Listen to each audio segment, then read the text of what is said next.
तो इसे देखो, इसे ध्यान से समझ लेना, इसको देख रहे हो ना, इस फॉर्म को ध्यान से समझ लेना।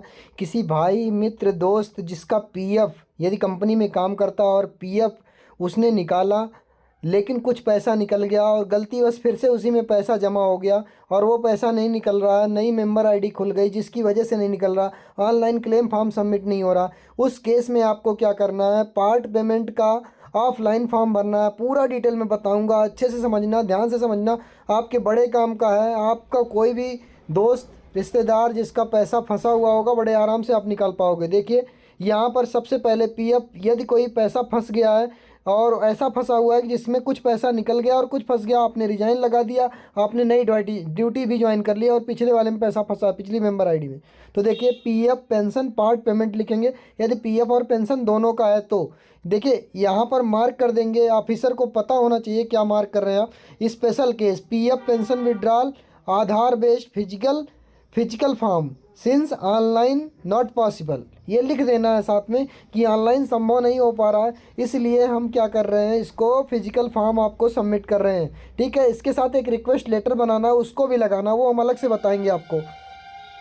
तो देखिए यहाँ पर टिक कर देना है, यहाँ पर फाइनल सेटलमेंट के लिए टिक किया पीएफ का, इधर पेंशन का विड्रॉल के लिए टिक किया, यहाँ पर एडवांस नहीं निकालना तो इसको ये कर दिया। इसके बाद नाम भरना है मेंबर का, उसके पिता का नाम भरना है, उसका यूएन नंबर भरना है, यूएन नंबर के बाद उसका जो है मेंबर आईडी डाल देना है। मेंबर आईडी आप इस तरह से डालोगे, ठीक है, मेंबर आईडी डालोगे, उसके बाद मेंबर आईडी के बाद आप जो है सीधा सीधा आओगे, क्या है, मेंबर आईडी को ब्रैकेट में ज़रूर मेंशन करना जिसमें पीएफ या पीएफ का पार्ट पेमेंट बचा हुआ है। इसका date of joining, date of resign यहाँ पर डालोगे।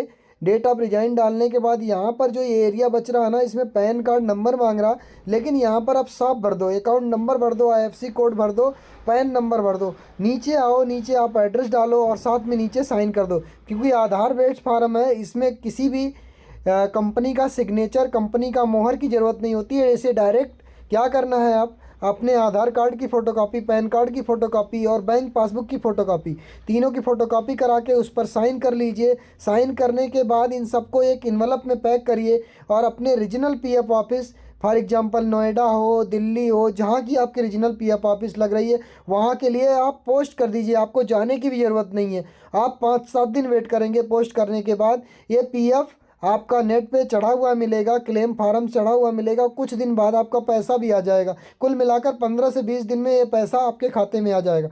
होपफुली ये बहुत ही काम का वीडियो है, समझ में आया होगा दोस्तों। लाइक और सब्सक्राइब कर दो, बहुत ही हेल्प मिलेगी मुझे। धन्यवाद ऐसा वीडियो देखने के लिए, वीडियो को पूरा समझने के लिए।